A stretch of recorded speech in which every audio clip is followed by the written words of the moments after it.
আসসালামু আলাইকুম স্পোর্ট বন্ধু, আমি শরীফুল ইসলাম কথা বলবো কোচ সিন্ডিকেট নিয়ে। সেটা বাংলাদেশ থেকে বহির্বিশ্বের যে কিছু বিষয় বর্তমান সামনে আসতেছে, সেটা হলো যে জাভিয়ার ক্যাবরেরা বাংলাদেশের ফুটবল কোচ, তিনি এত পরিমাণ সিন্ডিকেট করতেছেন বাংলাদেশ ফুটবলে, কিন্তু বাংলাদেশের মধ্যে মানুষের এত বড় একটা যে ফ্যান বেস আছে ফুটবলের, সেই ফ্যান বেসরা বহির্বিশ্বের যে খেলাগুলো হয় সেগুলো নিয়ে পড়ে আছে যে বাংলাদেশের মধ্যে যে এত বড় সিন্ডিকেট চলতেছে। বসুন্ধরা কিংস, যারা এই যে পুরো ফুটবল ফেডারেশনটাকে কন্ট্রোল করতেছে, এই বিষয়গুলো খেয়াল না করে সবাই বাইরের দেশের ফুটবল খেলা নিয়ে মগ্ন বর্তমান। কেননা আপনি বর্তমান দেখবেন যে প্রিমিয়ার লিগ চলতেছে, লা লিগা চলতেছে, আহ কিছুদিন পর আবার ফুটবল ক্লাব বিশ্বকাপ হতে যাচ্ছে, এবং সব থেকে বড় কথা যেটা চ্যাম্পিয়ন লিগ বর্তমান চালু আছে। তো এই যে টান্ডার উত্তেজনা মুহূর্ত সবগুলো পেরিয়ে বাংলার মানুষকে এখন বাংলাদেশের ফুটবল নিয়ে ভাবতে হবে।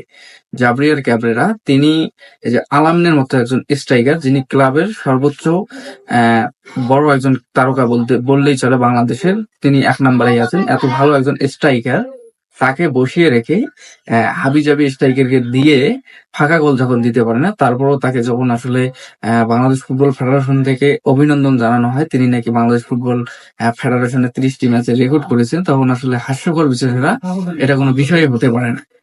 কেননা এই জাবরিয়ার ক্যাবরেরা কোনো এই বাংলাদেশের অবদানে নেই, এই বাংলাদেশের ফুটবলের মধ্যে তার কোনো অবদানে নেই। তারপর তাকে এই বসুন্ধরা এমন ভাবে সিন্ডিকেট করে তুলে ধরে রাখতেছে যে যারা বসুন্ধরা ক্লাবে খেলবে তারাই শুধু জাতীয় দলে খেলতে হবে। তাছাড়া জাতীয় দলের সুযোগ পাওয়ার আগে নিজেকে প্রমাণ করতে হবে যে তিনি বসুন্ধরায় খেলে। তো এই যে লজ্জাজনক বিষয়গুলো, এগুলো নিয়ে আসলে কথা বলার কেউ নেই, কিন্তু এখন কথা বলতে হবে, সিন্ডিকেট ভাঙতেই হবে। আর বহির্বিশ্ব যদি কথা বলেন তাহলে দেখবেন যে ব্রাজিলের বর্তমান অবস্থা, ব্রাজিল লাস্ট ম্যাচে আর্জেন্টিনার কাছে 4-1 গোল হারার পর তাদের কোচের চাকরি টানার মধ্যে পড়ে গিয়েছে। এর আগে পর্তুগালের যখন কোচ সান্তোস মেবি নাম, তিনি যখন পর্তুগালের রোনালদোকে না নামার পর একটা যে ব্যর্থতা, তখন তাকে চেঞ্জ করা হয়। তারপর ম্যানচেস্টার ইউনাইটেডের কোচ, তিনি তার ব্যর্থতার কারণে তাকে চেঞ্জ করা হয়। এরকম ধরেন যে ক্লাব থেকে শুরু করে ন্যাশনাল টিম সব জায়গায় দেখবেন যে কোচ পরিবর্তন হয়, কিন্তু বাংলাদেশে কখনো কোচ পরিবর্তন হয় না। যদি সে বাংলাদেশের সিন্ডিকেট সাথে যুক্ত হয়ে যায়, এই সিন্ডিকেট তারা ভালো করে জানে মোটামুটি। তারপর যারা সিন্ডিকেটের মেইন যে একটা বিষয় তারা যদি ভালো করে জানে, তারপর তাদেরকে আর বাতিল করা হয় না, তারা সেভাবেই থেকেই যায়। তো সর্বোপরি আমার যেটা কথা সেটা হলো যে বাংলাদেশের ফুটবল সিন্ডিকেট ভাঙতে হবে। বাংলাদেশের বর্তমান র্যাঙ্কিং হচ্ছে 185তম।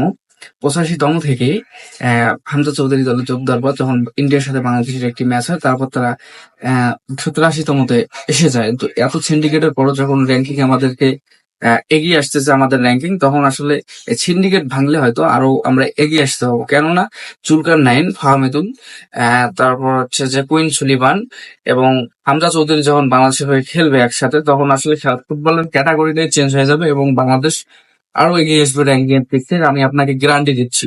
তো সিন্ডিকেট ভেঙে নতুন করে আসলে যদি বাংলাদেশ ফুটবলকে সাজানো হয়, তাহলে বাংলাদেশের সবকিছু ফুটবলের দিকটা আসলে সবকিছু দিক থেকেই এগিয়ে আসবে, আমি আপনাকে গ্যারান্টি দিচ্ছি। ধন্যবাদ।